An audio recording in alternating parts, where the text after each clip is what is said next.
dioxide content, etc., etc. Externally, of course, it tells us if something is sharp, it's going to cut us, or if something's too hot, like the shallow water is too hot. And of course, it also gives us our window to the world. We wouldn't be able to touch anything, or hear anything, or see anything without the sensory system. So we all love the sensory system, don't we? It's a wonderful thing. Well, how does the sensory system work? Essentially, we need to take the energy that's either inside of us or around us, and we need to convert that energy into, first, little local potentials, we could call them receptor or generator potentials, and ultimately into action potentials, which then travel to the central nervous system and are perceived, evaluated. How do we do that?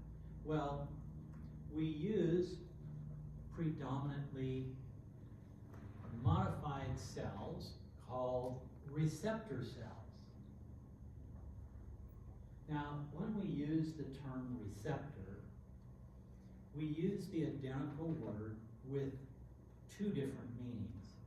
We can mean an entire cell that's going to change an energy form into action potentials, or we can mean these little membrane receptors that are in the membranes that we've talked about quite a bit. And both meanings are important in our discussion of the sensory system.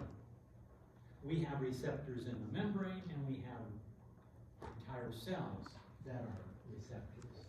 So both of them are necessary in our discussion. When we change energy forms using our receptor cells into signals that the nervous system understands, action potentials, we are using the term modality to describe the energy and the receptor that is going to react to that energy. For instance, our photoreceptors are going to respond to light energy, a type of electromagnetic radiation. Light, okay. We have other receptors that respond to mechanical energy, touch, pressure. We have other receptors that respond to chemicals, taste and smell, and oxygen in the blood, and carbon dioxide. These are all going to respond to chemical energy. So different receptors respond to different types of energy, and we use the term modality to refer to that different type of energy relationship with the receptors. We also have submodalities. For instance, a very common way to consider submodalities is we have taste as a modality, but we have salty taste and bitter taste and sour taste. Those are all submodalities of taste. All right, so that's the ability of the receptor to change the environmental stimulus energy, whether it be the internal environment or the external, is called transduction. We're going to transduce light energy or sound pressure energy or temperature energy into action potential frequencies. So that's a transduction. It's a changing of one form of energy to another. And we need to do this because that's the language of the nervous system. We need to put it in the language of the nervous system. The brain doesn't speak light or mechanical or chemical. It speaks electrical action potential. When we're talking about the sensory system, we send the information from the periphery to the central nervous system using afferent or sensory neurons. Some of this transduction takes place directly on an afferent or sensory neuron, as shown at the top diagram there. We have little receptors in the membrane, but we also have our afferent neuron.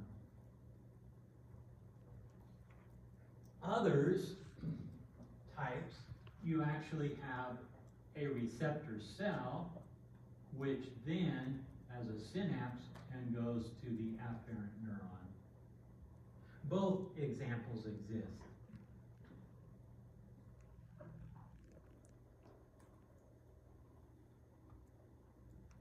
Here are some of our characteristics of our sensory receptors. Some of them are chemoreceptors. They're going to respond to chemicals. And here's some of the examples we've given. Photoreceptors, rods and cones are examples. They respond to light. Thermoreceptors, we have different ones for heat and cold. Mechanoreceptors, touch and pressure. Nociceptors, pain, extremes of temperature. Proprioception, body position. All of these are going to open gates in the membrane of either a receptor cell or an afferent neuronal cell. Chemical will open chemically gates and cause ions to move in or out of the cell. Mechanical will open mechanically controlled gates. So we have all these different varieties, but you're going to be opening gates, and ions will move in or out of the cell depending on their concentration gradients. Therefore, sodium and calcium and chloride will generally move in if the gates are open, down their concentration gradient, and potassium will generally move out when potassium gates are open, down its concentration gradient. These changes in the ion movements will initiate these local current changes that we can call, in this specific case, receptor or generator potentials, and here they are. If you're opening just a few gates, because the stimulus is not very high, you'll get a smaller receptor or generator potential. If it's a little greater stimulus, you'll get a greater one and a greater one. If you remain sub-threshold, then you won't get any action potentials along the sensory or afferent neuron at that particular moment. You're taking a little snooze and someone touches you very lightly, so lightly that you don't detect it. It's sub-threshold, but they put it a little stronger and now you feel it. It's now reached threshold. What happens at threshold? Now you're going to open voltage-gated sodium gates at the axon hillock, at the axon of the cell, and that's going to generate action potentials. The greater the stimulus, the greater the receptor potential, because you're opening more gates, the more you get more positive above threshold, the more frequent your action potentials would be. For every particular axon or neuron, the amplitude of the action potentials remains the same, but the frequency can change. So we can see that. This shows us an example of that. Here's a stimulus, here's our afferent or sensory neuron, here's the myelin there. Okay, here's our little membrane receptors. So we have a stimulus and we get our receptor potential. We've opened some ion gates, we have a receptor potential, but we're sub-threshold. Threshold, you remember, is often about 15 millivolts above resting membrane potential. So if our resting membrane potential is minus 70 millivolts, we often give an estimate of a threshold to be about minus 55 millivolts. In this case, we have not reached threshold, And so there is no action potentials generated along that sensory afferent neuronal pathway. Now, notice here we've increased the stimulus intensity. That means we open more gates, we get a bigger receptor potential. We've now reached threshold, and we have some action potentials. Now we give an even bigger stimulus, we have a higher receptor potential, and notice our pattern and frequency of action potentials has now changed. It's increased. The amplitude is the same, but our frequency and our pattern has changed. This helps code the information to the central nervous system, to the brain. The pattern of action potentials and frequency is important in the coding. We know coding if we do did-it-it, da-da-da, did-it-it. What code is that? Morse code. It means SOS, right? Save our soul. Did-it-it is S, da-da-da is O, did-it-it. That's a coded message. It's a language in code. We use computer code with zeros and ones. That's a type of code. The nervous system, as we know, uses action potential, frequency, and pattern for coding. And that's how we do it. So we see this coded pattern, and the central nervous system, especially the brain, deciphers this code and gives us a perception. That's a chair, or I hear a song, or whatever. It deciphers those action potential patterns and frequency and puts it into something that we perceive. Some of our receptors undergo adaptation, either fast or slow adaptation. Adaptation is basically the stimulus is still there, but we respond, we decrease our response to it. If you go into a room and there's a strong odor, after a while it doesn't smell as strong. You've undergone sensory adaptation. If you get into a hot bath or spa, oh, it's really hot. A few seconds later, it doesn't feel quite as hot. The water temperature hasn't had time to change, but our responsiveness to it has. That's called sensory adaptation. We have fast adaptation. We call these, these receptors phasic, pH, fast. They're fast adapters. And then we have tonic, which are slow adapters. If we look at the signal here, the stimulus is on this entire time. We're getting a receptor potential, but a phasic or fast adapter gets a burst of action potentials and then reduces, and then you get a burst when the stimulus is on. We decrease it. If we wear a watch or glasses or whatever, when we first put it on, we notice it quite a lot. After a while, it's lessened. We're not aware. Sometimes we say, where's our sunglasses? I can't find my sunglasses. And you're wearing them on your forehead. And somebody's, oh, you're wearing them on your forehead. That's because when you first put them on your forehead, you were very aware, and then that went under sensory adaptation, and you were less aware. When you bring it into your consciousness, again, oh yeah, I'm aware, I feel them again for a little bit. This kind of sensory adaptation is helpful because we don't want to be hyper-aware of everything that's sort of constantly. We don't want to be hyper-aware we're wearing a watch or glasses or anything like that. We want it to be dampened down from those things. And so this is a phasic or a sensory adaptation.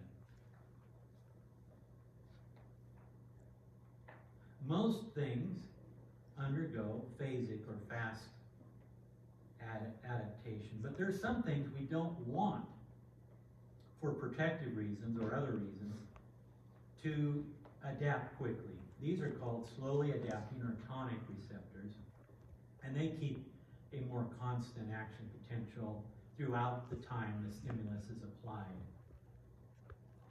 One of these are receptors called muscle spindles, or muscle spindle organs, in our muscles and tendons and ligaments.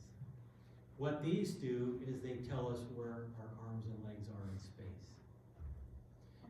An easy thing is if we close our eyes and we go like this. How do we know not to hit our nose? We've got all these muscle spindle organs and things telling us exactly where, and how fast is that? You know, you can go pretty fast and not hit yourself. Well, they're constantly telling you not only where your position is, but if you're accelerating, how fast you're accelerating. They're doing all this calculus and trigonometry and geometry, and they're figuring it all out, your brain is, and you're able to do that. Well, we always pretty much want to know where our arms and legs are in their space. It's called proprioception, by the way, that sensation. Proprioceptors, like muscle spindle organs, are tonic or slow adapters because we don't want them to dampen down. We want to know. Another example is if you have a toothache, if it underwent adaptation, you might not go to the dentist. You'd say, I feel okay now. I guess I'm all right. You want to know if you have a slow, constant pain, you want to be aware of that. You don't want to adapt that. It needs to be a time so that you'll go and take care of it. Now, some types of pain, a sharper pain, can undergo some adaptation, but you don't want your slow pain to undergo adaptation. That prevents challenges with somebody that have really severe types of issues like cancer or something, and you need to dampen the pain. You know you still have the problem, but you need to dampen the pain artificially because it's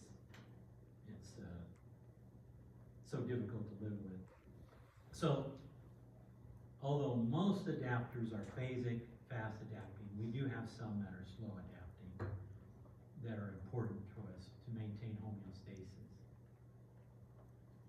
We've talked about coding. We need to code the stimulus, the energy form, first into receptor or generator potential, low current, then into action potentials, frequency, and pattern. This is some of the terms that we've been using and will continue to use. Now, once the action potential comes along your sensory neuron and gets to the spinal cord, it runs along sensory tracks. Inside the spinal cord or the brain, you call these myelinated axons that are going together in a unit, you call it a track. It's analogous to a nerve in the peripheral nervous system. Instead of calling a nerve in the central nervous system, we call it a track. And so we have different tracks, similar to the fact that we have different nerves. Now we're going to look at both sensory and motor tracks here a little bit, but we're focusing a little bit more on the sensory. We just add motor in there because we're talking about tracks right now and it sort of makes sense. Before we get specifically to the different tracks, I'll remind you that in most cases, a sensory or a cranial nerve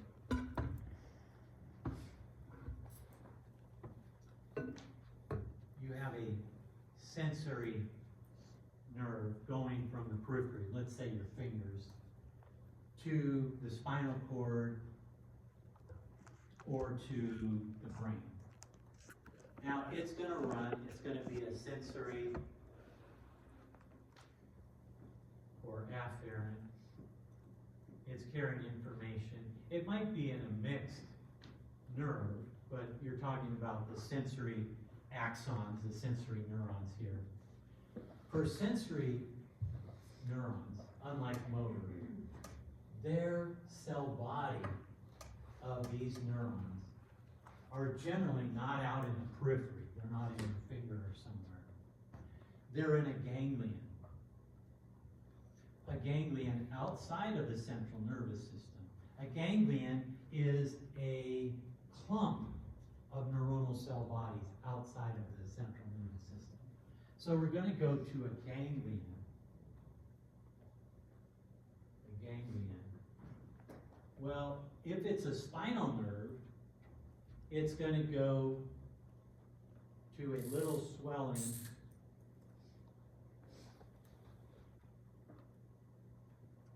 called the dorsal root ganglion.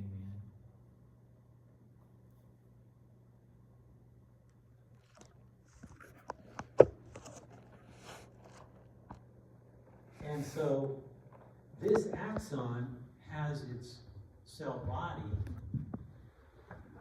in the dorsal root ganglion. Then it continues on into the spinal cord. Interesting. If it's a cranial nerve and it's sensory, it will have a ganglion associated with the cranial nerve. There's different types depending on the cranial nerve that we're looking at. Now the reason we call it the dorsal root ganglion is that in the spinal nerves, all 31 pair, remember we have cervical and thoracic and lumbar and all that, all 31 pairs of spinal nerves are mixed nerves. We have both sensory and motor. And the sensory part, you get a branch right before you get to the spinal cord, a branching. You have a dorsal branch, goes to the back of the spinal cord, and you have a ventral. Well, the dorsal branch, the sensory goes in. The ventral goes out the posterior. The ventral is in the front, the dorsal is in the back. So the ventral goes out the front, the anterior, and that carries the motor. And then you carry it along as a mixed nerve along there. Well, in the dorsal root, that little rootlet, that's where you have your dorsal root ganglion. And that's where the neuronal cell bodies are for the sensory.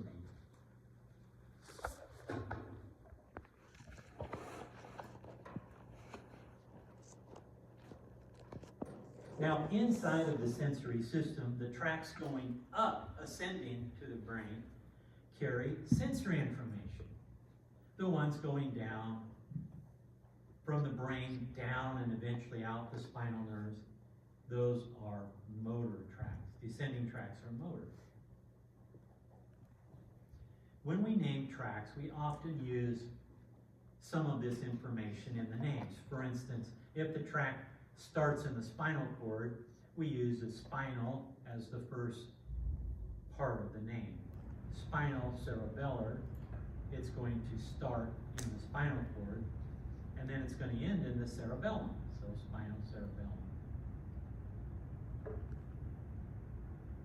If the tract names end in spinal, you can see that's going to end in the spinal cord, like vestibulospinal tract is one of the motor tracts. So we have some naming like that. Again, we're going to focus on the sensory tracts because we're talking about the sensory system. And we have three major sensory tracts. One in the posterior column, the spinal thalamic tract, and the spinal cerebellar tract. We're going to look at these in more detail. Usually when you have sensory tracts, you have a first order neuron. That's defined as the sensory or afferent neuron coming from the periphery going into the spinal cord. If it's a spinal nerve, the cell body is generally in the dorsal root ganglion. If it's a cranial nerve, it's going to be in the cranial root ganglion. The second order neuron goes the next step, usually from the spinal cord to somewhere in the brain, often the thalamus part of the brain. And the third order is usually going from the thalamus to a specific part of the cerebral cortex. So we have first order, second order, and third order neurons, and you have a synapse between each one of those.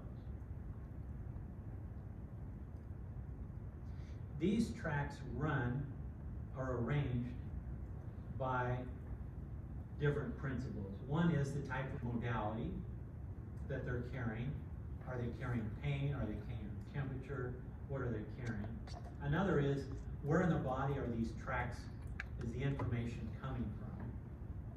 Somatotropic. And finally, a medial-lateral rule. The lower it comes from the body, the more medial in the spinal tract it runs. Here's the more precise definitions. But I think a picture's worth 1,000 words here, so let's look at a picture. This is a cross-section of our spinal cord. We remember that we have the little butterfly or H shape. That's our gray matter. We're gonna have cell bodies there. But the tracks are gonna run in the white matter out here, where we have this deeper sulcus or fissure here, anterior median fissure. This is our anterior or ventral. This is towards the front, if you will, of the spinal cord. This is towards the back. So this is posterior or dorsal. This is towards the front, anterior. And these are lateral on the side.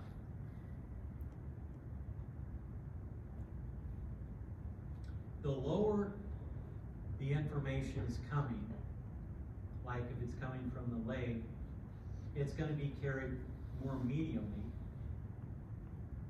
The higher it goes, it's going to be carried more laterally. That's this medial-lateral rule. Okay?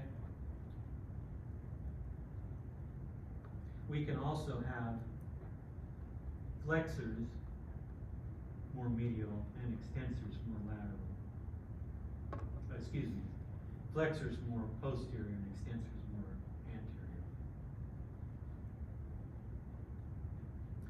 Now, we have posterior columns, we have lateral columns, and we have anterior. Let's take a look at them.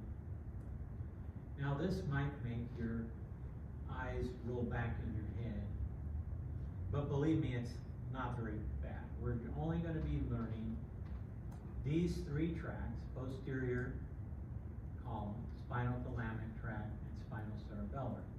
And we're not going to worry about all this. We're going to worry about the names here and the sensations. And then on the diagram on the next page, we're going to have you know that diagram. We don't have you know too many diagrams, but we're going to have you know this diagram because it's easier than memorizing all these words. So we have two posterior columns, the fasciculus gracilis. This is going to carry proprioception, fine touch, pressure, and vibration from levels inferior, below T6, thoracic 6 spinal cord. The fasciculus cuneatus does the same thing, except they're superior, above T6. That's the only difference between these two, as far as their sensations. Now let's look at where it is on the diagram. Here it is.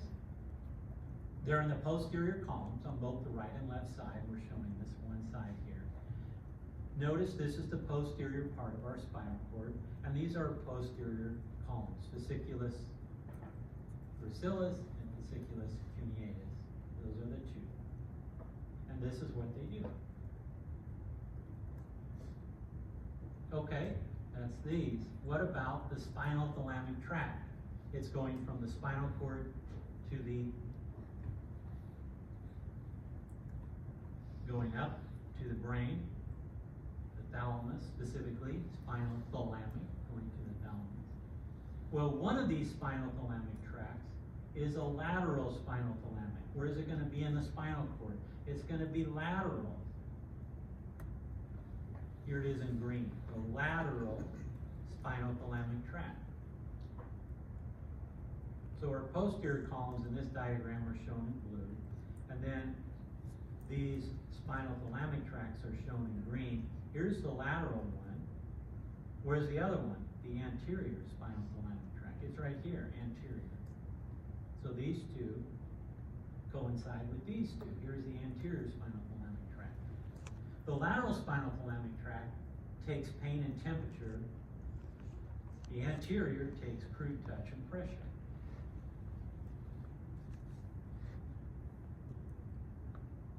Finally, the last one, spinocerebellar tracts. They go from the spine to where? The cerebellum. All right? We have two here, posterior spinocerebellar and anterior.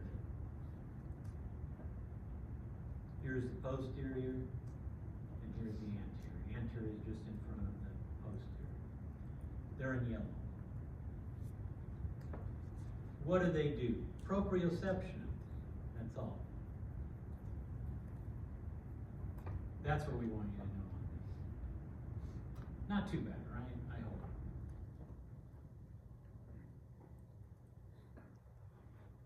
These are the sensory, the major sensory tracts. Now you might say, well, what about vision or hearing? Those are carried by cranial nerves to the brain. And we'll look at some of that. But that's, you memorized the cranial nerves, really? Remember last time and some of that? And you know that the optic nerve carries vision. You know that, well, which one carries sound and equilibrium? You remember which cranial nerve carries sound and equilibrium? Number 8, which is? Vestibular. Yeah. It's coming from the vestibular area, which is equilibrium, and the cochlear area, which is hearing and equilibrium. So that's where it's coming from, right? And it's going to the brain, to a particular part. So of course we don't include this because in the spinal cord, because they're not going up the spinal. They go directly to the brain, right? They're not going to the spinal cord. But all these other sensations here that are coming are carried up through these sensory tracts. We also know that we'll remind ourselves of something we know very well. The sensations on the right side of the body, we're touched on the right hand where they cross and they go to the left side of the brain. They cross, don't they? We know that that's also true for motor. Our left side controls our right movement and our right side controls our left movement. So they cross, okay? So that's true. Now, there is an exception, not a total exception. Our vision mostly crosses, but we also have tracks that stay on the same side, which is important because if we lost an eye or something, we need to have a vision, part of it crossing and part of it staying on the same side. But most of our sensations cross. The majority of our sensations cross. So we're learning that. Now, most of our general senses go to this somatosensory cortex. This is in the brain, specifically in the parietal lobe, and it's called the postcentral gyrus. Here's the central sulcus, here's the postcentral gyrus, and this is our somatosensory cortex. We looked at that a bit in the brain, didn't we? The whole body is mapped out there for sensory. By the way, the precentral gyrus does motor, and the whole body's mapped out on that. Well, what about some of these other special senses? Well, taste gets perceived right here in the parietal lobe. Equilibrium is here. Smell or olfaction is here. Auditory is in the temporal lobe. Vision is in the occipital lobe. They go to different places. So this is our general senses. A lot of these come from the skin, not all, but cutaneous senses or skin. But some of our more specialized senses go to different parts of the cerebrum.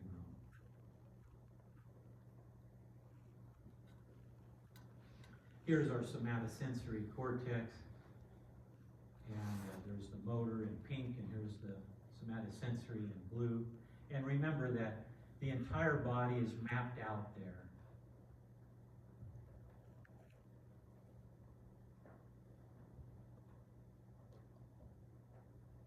These somatic senses include touch and pressure, proprioception, temperature, pain, itch, all these kinds of things.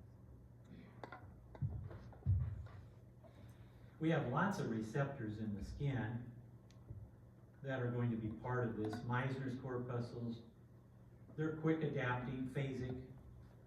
Mechanoreceptors, touch, pressure. Merkels are slowly adapting, mechanoreceptors, touch and pressure. Free nerve endings are slowly adapting for pain, nociceptors, itch, thermoreceptors, mechanoreceptors. Pacinian are rapidly adapting mechanoreceptors, vibration, deep pressure, some proprioception there as well. Ruffini corpuscles are slowly adapting mechanical skin. So we have a bunch of different receptors there in the skin. And some of these are other places, like joints. If we have pain, by the way, you see that this is a sensory neuron. You see that's where the cell body is. See that? This is our axon, our process, going into the central nervous system. Where is this? This is in the dorsal root ganglia. That's the cell body. It's in the dorsal root ganglia.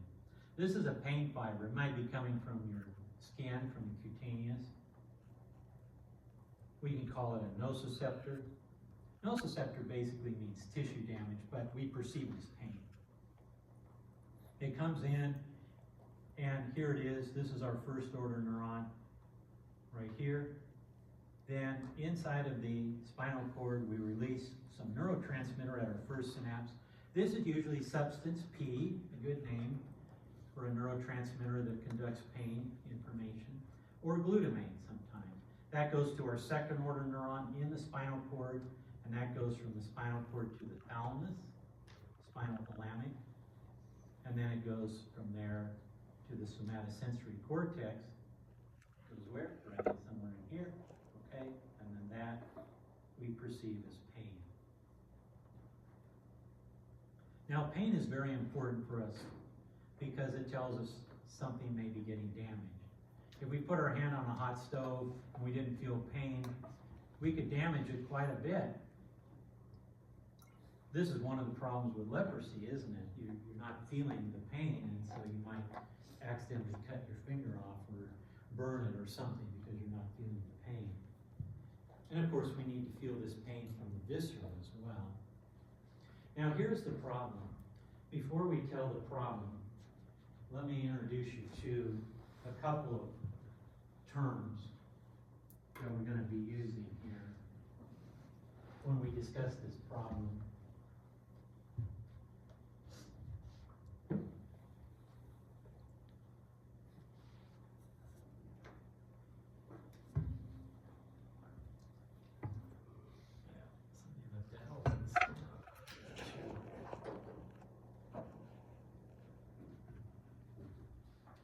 So we have two words that start with P, but they don't mean the same thing. Projection and perception.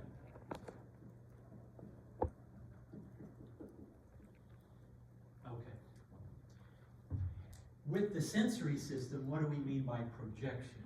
We mean the brain's ability to know, understand, be aware of where the stimulus came from, where the signal came from. If you're touched on the shoulder, even if your eyes are closed, the brain knows immediately you were touched on the shoulder, not the foot. It's projecting it back to where the stimulus came from. That's projection. Perception is the ability of the brain or the central nervous system to evaluate all the information and put it into a meaningful form. Like, that's a chair. I'm perceiving that. That's a water bottle. I'm perceiving that. Now, the problem with pain is, for reasons that we'll go into, we can have either a misprojection or a misperception at times. First, a misprojection. the body and the brain is very used to determining on our surface of our body, our skin, our cutaneous, exactly where the stimulus came from. It's not as used to doing that with our viscera, our internal organs, because they don't hurt near as often. We don't get punched in the heart near as often as we get punched in the shoulder. Okay? So the brain isn't as used to it. So we might feel pain in our chest when we're having a heart attack, but we may also feel it in other places, like our left shoulder. This is called referred pain. The brain is misinterpreting to a degree where the pain is coming from one of our visceral organs. So it's referred pain. It's being referred away from the actual site. It's a misprojection. This shows that the brain is more used to pain from our skin than from our heart, and so when the pathways are quite similar, the brain sometimes gets confused and says, oh, I think that's pain from your shoulder, not from your heart. I've heard that for heart attacks, if it's a male or a female, there might be different locations for the referred pain. You Why can would that actually make a have difference? different pain. It's kind of a puzzle. I think it must have to do with differences in hormones. Because I don't know why else that would be. But you can, and so you have to be aware that even that it could be even different on that. Sometimes with heart attack you feel it in the jaw. The patient can hear. We say typically the left shoulder and arm, but sometimes it could be other places. That's a typical example of referred pain, and it's misprojection. This is, you don't need to memorize this, okay? This just gives you an example. For instance, heart, you could refer to all these areas. If you have pain in your lung and diaphragm, you might feel pain up here as well. It doesn't mean you won't feel it in a primary area, like from your lung, but you may also feel it from these areas. And the same ovaries, you could feel it way up here. Appendix, a lot of these. So medically, you just have to be aware that sometimes if a patient says, it hurts here, it may not be a problem here, it may be a problem in the lungs or something. It may be a problem somewhere else. So that's kind of a referred pain, a misprojection.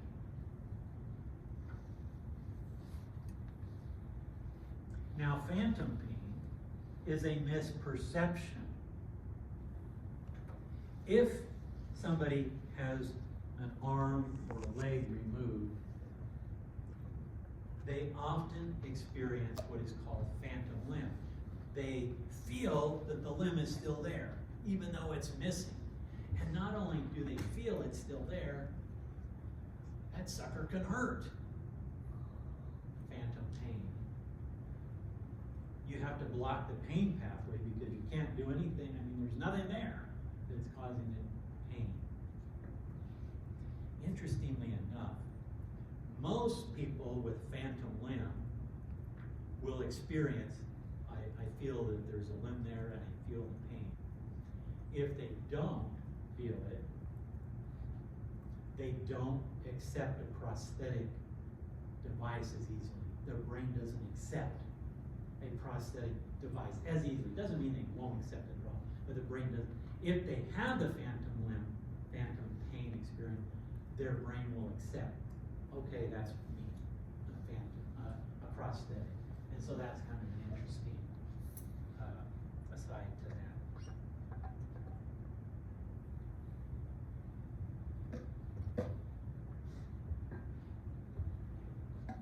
Hyperalgesia pain is often a supersensitivity to painful stimuli. This is often case with someone with severe burn injuries.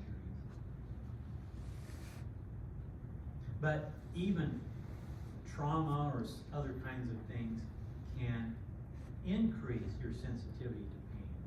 And some people are more sensitive to pain than others. We've done this experiment in the lab, but probably not the best.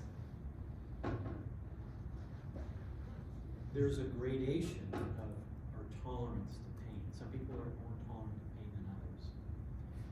A simple experiment.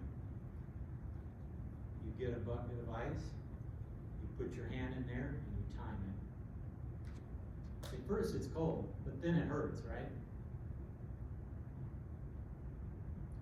You're really trying to decide who gets pain, who feels it as pain first, and then you do it. And you do what you say. You really don't want to do the experiment too much. Who can leave it in there the longest, because you don't want to get frostbite. But the idea is you can do that experiment, and some people will feel pain faster than others. And some people can tolerate the pain longer than others if you wanted to extend that experiment on. And so there are different things. But factors can affect that. Different factors can also change within one individual.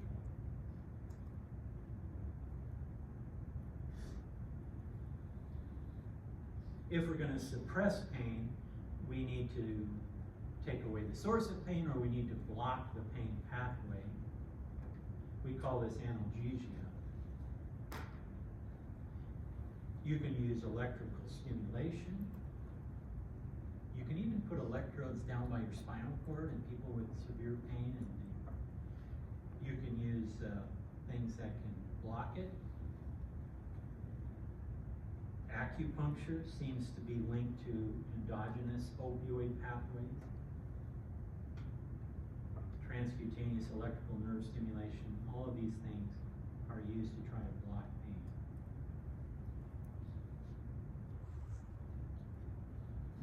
Constant pain, constant itching, and constant feeling like you have to throw up are some of the worst things that people experience. And if you're going in the medical field, you're going to have to deal with patients that have one or more of those things. And you're trying to alleviate that because it just drives them nuts that they have constant hitting of those things. It's very, very challenging for them. This last just shows, here's our first order neuron, our second order and third on. You can have descending neurons from the brain can release blockage. They block either the release of the neurotransmitter like substance P or glutamate here, or they block the receptor or something, and that's how you can inhibit pain in many cases. All right. Wonderful. Remember, we have 2 respiratory case studies and a sensory